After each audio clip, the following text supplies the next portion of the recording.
একজন মানুষের আত্ম উপলব্ধি করার একটা মুখ্যম সময় কিন্তু রমাদান। কিন্তু উপলব্ধি করতে করতে ওই যে কবরের চিন্তায় আমল বন্ধ, এরকম না করে কি ডিরেক্ট আমলে আমরা কি ঢুকে যেতে পারি কিনা? এই মাসটার জন্য আল্লাহ রসুল শাবান মাস থেকে দোয়া শুরু করতেন, আল্লাহুম্মা বারিক লানা ফি রজব ওয়া শাবান ওয়া বাল্লিগনা রমাদান যালিকা মিন ফাজলিল্লাহি ইউতিহি মান ইয়াশা। আমি কোন ভাষা শুকরিয়া আদায় করব? জি, আল্লাহ রসুল আমাদেরকে একটা প্রেসক্রিপশন দিয়ে গেছেন। আচ্ছা, আল কাইয়িসু মান দানা নাফসাহু ওয়া আমিলা লিমা বাদাল মাউত ওয়াল আজিজু মান আতবা নাফসাহু হাওয়াহা ওয়া তামান্না আলাল্লাহ। ওই ব্যক্তি সবচেয়ে বড় বুদ্ধিমান যে মান দানা নাফসাহু ওয়া আমিলা লিমা বাদাল মাউত, মৃত্যুকে সুনিশ্চিত জানার পরেও মৃত্যুর পরে আল্লাহর আদালতে মুক্তির জন্যে মৃত্যুর আগেই দুনিয়া থেকে প্রস্তুতি গ্রহণ করে। কেন বিশ্বনবীর একটা হাদিস আছে না, মুত আন ক্বাবলা তামুত? হ্যাঁ, অবশ্যই মরার আগে মৃত্যুর জন্য প্রস্তুতি নাও, মৃত্যুর জন্য প্রস্তুতি হও।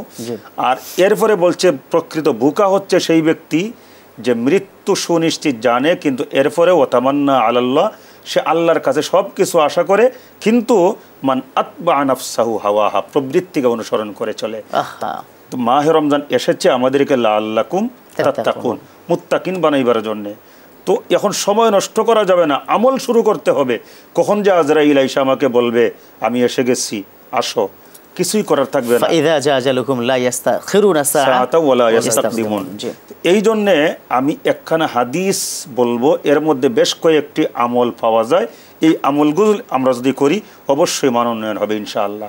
আমরা সবাই জান্নাতের জন্য চেষ্টা করি, আবার এমন কিছু আল্লাহর বান্দাবান্দি আছে যাদের জন্য স্বয়ং আল্লাহর জান্নাত চেষ্টা করে। ইন্নাল জান্নাতা তাশতাকু ইলা খামসাতি নাফার, 5 প্রকারের মানুষ যাদেরকে জান্নাত তার বুকে জায়গা দেওয়ার জন্য আগ্রহী। নাম্বার 1 তালিল কোরআন, কোরআনুল কারিমের তেলাওয়াতকারী। আচ্ছা বলেন তো এই রমজান মাসের এত গুরুত্ব হলো কেন? উনজিলা ফিহিল কোরআন।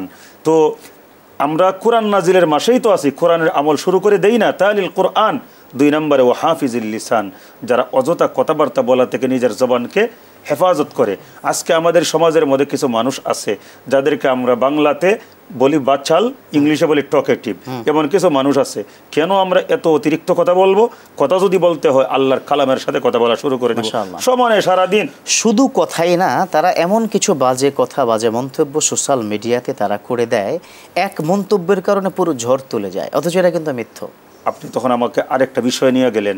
এদের ব্যাপারে আল্লাহ তো দলিল দিয়েছেন, ইন্নাল্লাযীনা ইউহিব্বুনা আন তাশিআল ফাহিশা ফিল্লাযীনা আমানু লাহুম আযাবুন আলীমুন ফিদ দুনিয়া ওয়াল আখিরাহ আল্লাহু ইয়ালামু লা তা'লামুন। যারা অশ্লীলতার সাথে সংশ্লিষ্ট হবে, যাদের মাধ্যমে একটা লাইক, ফেসবুক যেহেতু বলছেন, একটা লাইক বা একটা কমেন্ট বা একটা শেয়ার বা 2 লাইনের লেখা, যাদের মাধ্যমে অশ্লীলতার সম্প্রচার হবে, প্রসার ঘটবে, আল্লাহ বলেন লাহুম আযাবুন আলীমুন ফিদ দুনিয়া ওয়াল আখিরাহ, দুনিয়াতেও তাদের জন্য কঠিন শাস্তি, পরকালেও তাদের জন্য কঠিন শাস্তি। আর কথা বললাম না, ভুলও হলো। 3 নম্বর ওয়ামুতিমিল জিআন, যারা ক্ষুধার্ত মানুষকে খাদ্য দান করে। রমজান কেন এসেছে? সারাদিন আমরা রোজা রেখে আমরা কি শিক্ষা নিলাম? খালি কি রোজা রাখলাম? না, ওই 11টা মাসে এমন কিছু আল্লাহর বান্দা বান্দিরা আছে যারা অট্টালিকা ঘুমানোর সুযোগ পায় না, টিন শেডে বাসতলায় ঘুমাইবার সুযোগ পায় না, যাদের আশ্রয় হয় ওই ফুটপাতের মধ্যে, এবং যারা আমাদের মতো বহুবার তো দূরের কথা 3 বার 2 বার না, অনাহারে অর্ধাহারে দিন কাটায়, না খেয়ে দিন কাটায়, কুকুর বিড়ালের সাথে ডাস্টবিনে গিয়ে খাবারের জন্য একটু ভাগ বসায়। এই সমস্ত লোকদের দুঃখ দুর্দশা অনুধাবন করবার জন্যেই আল্লাহ রাব্বুল আলামিন মাহে রমজানুল মুবারকের সিয়াম সাধনা নামক মহা ইবাদত আমাদের তোহফা হিসাবে দান করেছেন। 4 নম্বর হচ্ছে ওয়ামুকসিল উরিয়ান, যারা বস্ত্রহীনকে বস্ত্র দান করে। এটাও কি দান করার বিষয়? এটাও দান করার, কিন্তু সেটার জন্য জাকাতের শাড়ি লুঙ্গি না।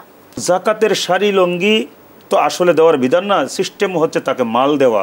এখন এই মাল দিয়ে শাড়ি লুঙ্গি আমি মেন যেটা করেছি যে বাংলাদেশের মধ্যে এটা একটা খুব মানে ট্রেন্ডিং একটা ইস্যু। রমজান মাস আসলেই আপনার দেখবেন বিভিন্ন দোকানের সামনে লেখা থাকে এখানে জাকাতের শাড়ি লুঙ্গি পাওয়া যায়, মানে নিম্ন শ্রেণীর। আপনি 100 টাকায় লুঙ্গি পাবেন, 150 টাকায় শাড়ি পাবেন।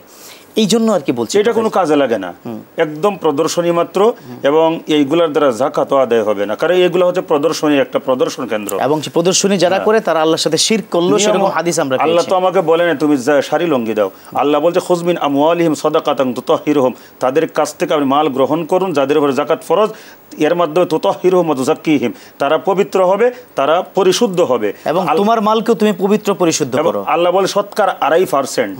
এখানে শাড়ি লঙ্গি বলে নাই, বলছে 2.5%, মানে মালের থেকে মাল দিতে হবে। জি, ইনশাআল্লাহ। এখন যে গ্রহিতা কোন খাতে ব্যয় করবে তার ব্যক্তিগত তার বিষয় 5 নম্বর। ওয়ামুকসিল উরিয়ান ওয়ামান সাল্লা আলা হাবিবির রহমান।